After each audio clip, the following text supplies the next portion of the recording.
Welcome to Thursday night action, Colts action. Nepean Raiders, Cornwall Colts. Doesn't get any better than this, Paul. One game left at home for the Cornwall Colts, and it's guaranteed to be a barn burner. Well, Rick, last home game, regular season, Cornwall Colts.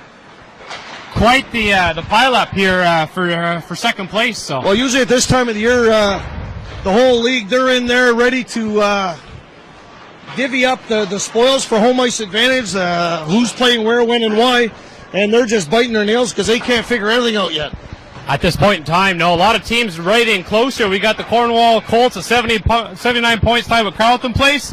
Nepean Raiders at 78, Pembroke at 78 as well. So lots of movements in the next couple of days, lots of games. The only thing we're assured of is the Colts being in the playoffs. That's the one guarantee at this position of the game. So we'll start out by this right here, a special night to Tyler, if you can focus in on that.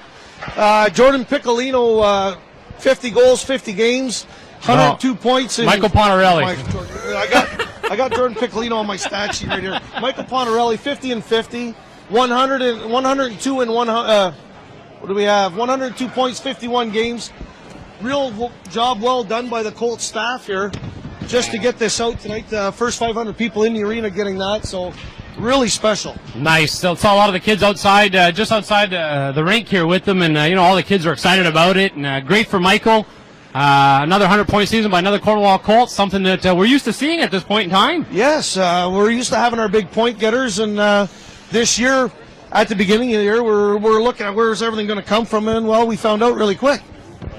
Yeah. Real special, and you know what? We're going through some of the stats here, and all-time stats like we've been bringing all year, and Jordan Piccolino sitting with 45 games played, currently 10th in wins for the Cornwall Colts.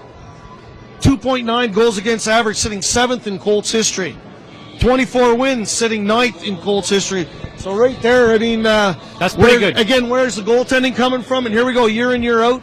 We pull one out of the hat. Yeah, that last stat you had there, 24 wins, is actually the most in league play this year. One ahead of the next closest guy. So Jordan Piccolino definitely putting up the numbers, and I'm sure he's striving to finish it off with a bang. Two games remaining here tonight and Sunday afternoon in Carleton Place. Two big games. Jordan Piccolino playing strong at the end of the season, and that's exactly what we need heading into the playoffs, is strong goaltending. So another aspect of the Cornwall Colts that's working. We'd be remiss not to say it.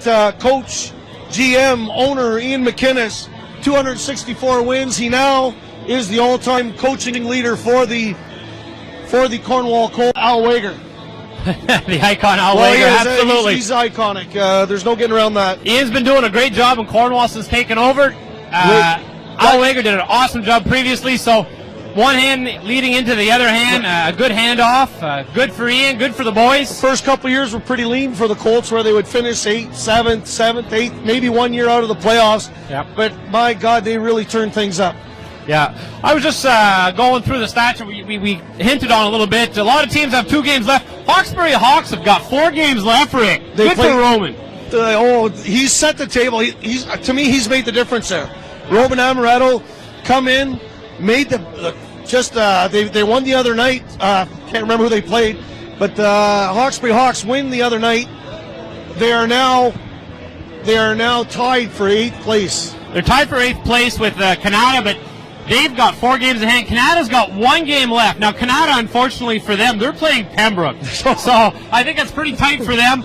Hawkesbury playing some little easier, well, not easier, but they're playing Brockville, which would be pretty tough, but Carleton Place, Smith Falls, and Gloucester. So I think that's the big game for them, is that Gloucester. They need that one. They just need that 1 point, because the Canada Stallions do carry the tiebreaker in that. Yeah, so if they get that one there, and I think Canada's going to have a hard time against Pembroke. I kind of made a little prediction here, Rick. I've got the Ottawa Junior Senators versus the Hawkesbury Hawks to start off with. I picked Cornwall to win the next 2 games, so I'm a positive. Oh, you have to be. I'm very... that's why we're here. That's right. Against 7th place Smith Falls. I've got Carleton Place losing tonight, so Carleton Place will be playing Brockville. That'd be a good series. And I've got Pembroke versus Nepean. Now, a lot of these here are pretty good matchups. You can never count out Hawkesbury, but the big team that I find dangerous is going to be the Brockville Braves. Third team that's come on strong second half of this season. Well coached. Well coached. They can go from anywhere between 6th to 2nd. But I'm telling you right now, Brockville is going to be the team I was to watch. thinking about should Hawkesbury get in the Ottawa Hawkesbury series, and you're looking at it, and it's like, yes, Hawkesbury can pull off an upset, but I am a strong believer in a 7-game series. Last year they played Carleton Place. Carleton Place was just in total disorganization coming into the playoffs. They're not that bad this year, but Hawkesbury, I think, took advantage of the Carleton Place Canadians last year. Ottawa's a totally different story. When you got Carmine Guerriero, but now you're coming in with Charlie Millen. That's a totally different dog. Yep. So it's going to be that'd be a very interesting series, and by all accounts and purposes right now, I think that's what's going to be. 8th place is going to be Hawkesbury. Ottawa's going to be 1st. Anywhere between 2 and 7th is going to be the fight. Is going to be the hard-fought battles. Now for tonight's game, out of the lineup for the Colts is you weren't here for this. Billy Ulrich's not in the lineup due to a suspension because of so many. I'm going to laugh at this one. So many goaltender interference calls. So many goaltender interference. That's what I was told. Now, Okay. whether Stuart's right in saying this, he was informed by the league that he is suspended 1 game for goaltender interference. Billy's supposed to be coming in to talk to us during the game sometime. Okay. So if we don't kick him out for swearing or something like that, we'll probably try to get down to the nuts and bolts of what's going on. Wow. That's a pretty late suspension to be taking place at critical time of the year. 1 game, yeah. So at least we get it in and out of the way there right now. Okay. So I think that'll just about do it for a little bit of a pre-game show. Yep. So for Paul and Rick, we'll get back to it, the drop of the puck, the first period action, on your way very shortly. At the Ed Lumley Arena. We'll see you then, guys.